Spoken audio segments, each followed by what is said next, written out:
Encore une petite vidéo. Et merci pour tous mes nouveaux amis et tous les anciens qui continuent à m'encourager. Merci beaucoup.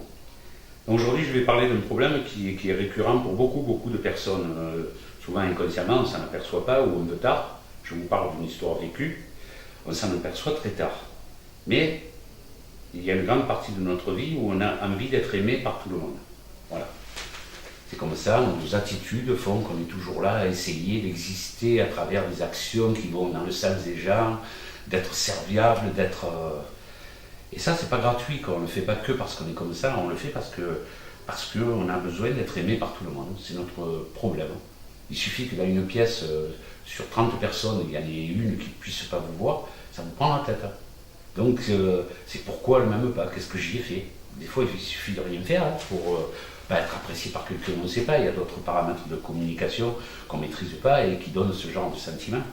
Vous l'avez vécu et voilà. Mais on a ce petit problème-là qui est de dire j'ai besoin d'être aimé par tout le monde et même si tout le monde m'aimait, il suffit qu'il y ait une qui ne m'aime pas pour que je ne sois pas bien. Alors déjà, vous allez faire un petit calcul dans votre tête. Essayez de compter le nombre de personnes qui vous aiment inconditionnellement dans votre vie. Quand je dis inconditionnellement, il n'y a pas d'écart à cette règle-là. C'est qui, simplement par amour pour vous, ferait n'importe quoi. Je vous assure que vous êtes déjà un chanceux si vous les mettez sur les 5 doigts de la main, et vous êtes un être extraordinaire si vous remplissez les deux mains. C'est comme ça. Alors quand je pense qu'on est 7 milliards sur Terre, qu'il y a 10 personnes qui nous aiment aujourd'hui inconditionnellement, comme on aimerait que tout le monde nous aime, on se dit qu'on ne peut pas être aimé par tout le monde. Vous vous rendez compte que j'ai même trouvé des détracteurs sur l'action qu'avait menée toute sa vie l'abbé Pierre. Même lui, il avait des gens qui ne l'aimaient pas et qui trouvaient à le critiquer. Donc vous ne pourrez jamais être aimé par tout le monde. Et imaginez avec cette vie aujourd'hui qui est confortable, si vous arrivez entre 5 et 10 personnes qui vous aiment inconditionnellement, déjà il faut se rappeler qu'ils vous aiment et leur en donner un petit peu plus. Et en plus, on aurait doublé à 100%, c'est-à-dire doubler et passer à 20 personnes qui vous aiment comme ça, c'est énorme, c'est le double d'amour que vous avez aujourd'hui qui va arriver comme ça. Alors plutôt que de vous perdre et saupoudrer vos actions et votre sentiment et de prendre tous ces retours de tristesse de voir que ça ne marche pas comme ça et qu'il vous manque de l'amour, c'est déjà énorme comme objectif. Donc placez-vous cet objectif en sachant quand même que ce traumatisme-là, d'avoir envie d'être aimé par tout le monde, c'est quand on a passé notre jeunesse et notre plus tendre enfance à essayer un amour et des actions dans sa direction de la part des gens qui étaient pour nous les gens les plus importants du monde en général, c'est nos parents, et qui ne nous ont pas apporté ce qu'on voulait.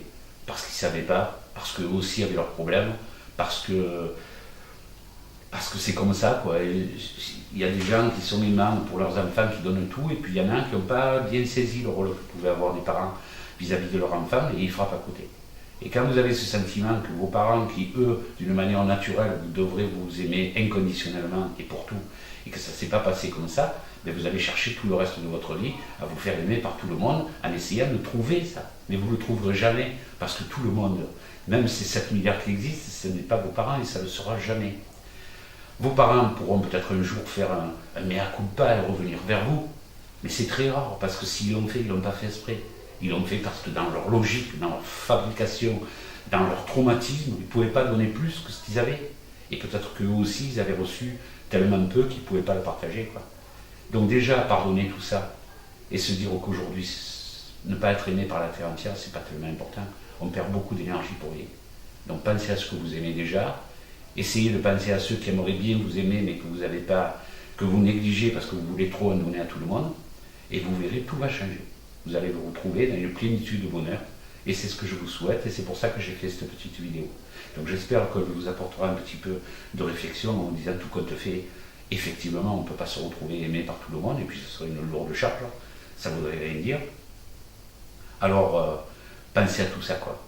Pensez que votre rôle à vous, c'est d'être heureux ou heureuse vous en premier. Parce que le bonheur, ça se donne après, et vous ne pouvez pas donner ce que vous n'avez pas. Donc essayez d'aller chercher du bonheur à travers là et de rectifier ces fausses croyances qu'on a en pensant que dans la vie, pour être heureux ou heureuse, il faut être aimé par tout le monde, parce qu'à partir de là, on est une bonne personne. C'est pas vrai. Vous aurez toujours quelqu'un qui viendra critiquer ce que vous faites. Alors cela, on s'en fout. Ok? Voilà. À bientôt. Et merci de m'avoir écouté. Et merci de liker si ça vous plaît ou de partager, c'est encore mieux. Merci beaucoup. Au revoir.